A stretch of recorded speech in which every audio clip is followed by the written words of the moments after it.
A good Erev Shabbos, everybody. Parshas Re'eh.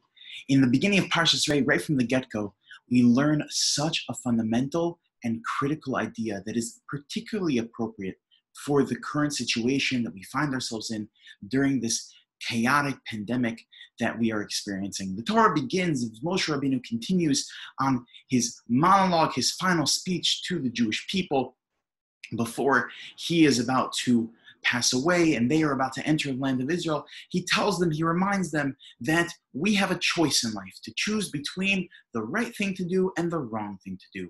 And he says, Re'eh ANOCHI nosin lifnechem hayom bracha u'klala, that see that I'm giving you a choice between having blessing in your life by doing the right thing, or having negativity in your life, having curse in your life, having a difficult life, or difficult results if you choose to stray away from the right path, to stray away from God by doing the wrong thing. You have this choice to choose between right and wrong. Now, the Baal HaTurim points out a difficult question, which is Moshe is speaking as if he's the one that's giving this choice. Re'eh ANOCHI, see that I am giving you this choice between right and wrong. Re'eh ANOCHI, Moshe is the one that's giving the choice? No, it's God that gives the choice. God is the one that gives us the ability to choose whether or not we're going to do the right thing or the wrong thing. So why is Moshe talking as if he's the one that's giving the choice? Re'eh ANOCHI nosin lifnechem hayom bracha u'klala. I'm giving you the choice. Moshe's giving us the choice? No, God gives us the choice, not Moshe. The Baal HaTurim says that Moshe's choice of words is so telling over here and so profound. Re'eh ANOCHI, that if one wants to be able to find bracha in their life, look at Anochi in reference to Anochi Hashem Elokecha, Asher Hotzicha Me'eretz Mitzrayim. If one sees God, see the fact that God takes care of us, see the fact that God does miracles for us, if someone experiences God in life, if someone walks through life by Re'eh, by seeing Anochi, so then that is how you're nosein bracha. That's how you receive bracha. Re'eh ANOCHI nosin lifnechem hayom bracha u'klala is not Moshe Rabbeinu speaking about himself giving us a choice, but rather Moshe Rabbeinu saying that if you want to know how to choose bracha, then Re'eh ANOCHI. You have to be able to find God in your life. You have to be able to walk through life with God right next to you. That is how you have a life of blessing, a life of meaning, and a life of tranquility, frankly.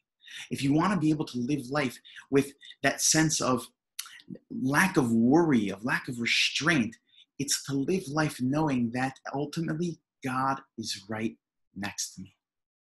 You know, Rav Shechter Shlita, my Rabbi, during this time of like close to 25 weeks now that we've been dealing with this coronavirus pandemic, he has been receiving questions that are some of the most difficult questions that one would ever receive, God forbid one should ever receive. The questions pertaining to very, very tragic events, all related to this coronavirus pandemic.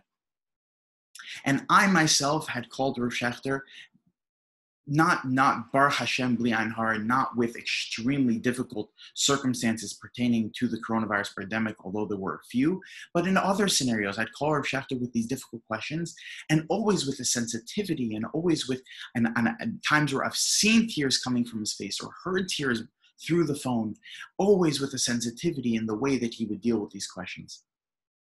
But throughout it all, Rav Shechter, it always remains this calm and tranquil person.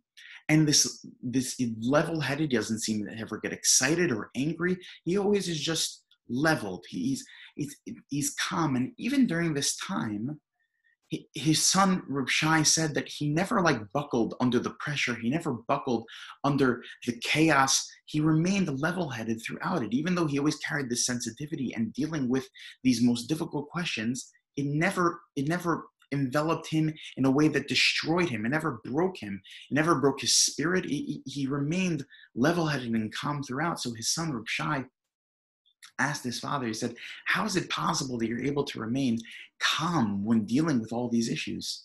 So Rav Shechter responded and he said, well, the pasuk in Tehillim tells us, Shavisi Hashem lanagdi tamid, that one has to always put God before them. And what that means is that in the decisions you make in life, one should do it in a way that that has God in front of you. That when you're going to make a choice, make the choice as if God is right next to you.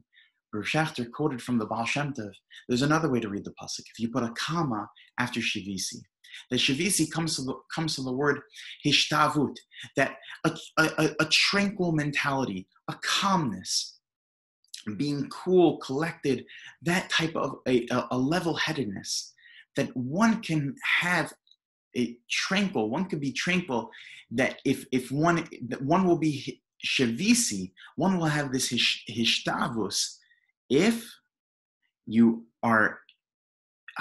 live life with Hashem is lenegdi tamid, shavisi Hashem lenegdi tamid, that I have hishtavus if Hashem is negdi tamid, if God is right next to me all the time.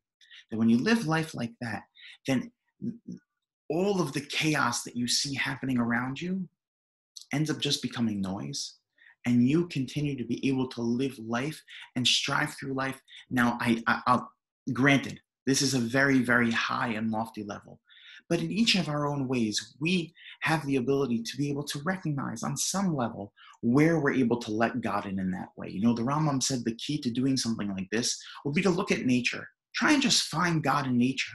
These amazing things. And all around us only exists because God wills it to be, is one way that we can let God in, that we could start living life with this ANOCHI, of seeing God in every single aspects of our life. The more we do it, the more we practice this doctrine, then the more of a life we could have of this shavisi, of this tranquility, in order to attain lots of bracha and mazel in our lives. I wish everyone a beautiful and uplifting, wonderful Shabbos.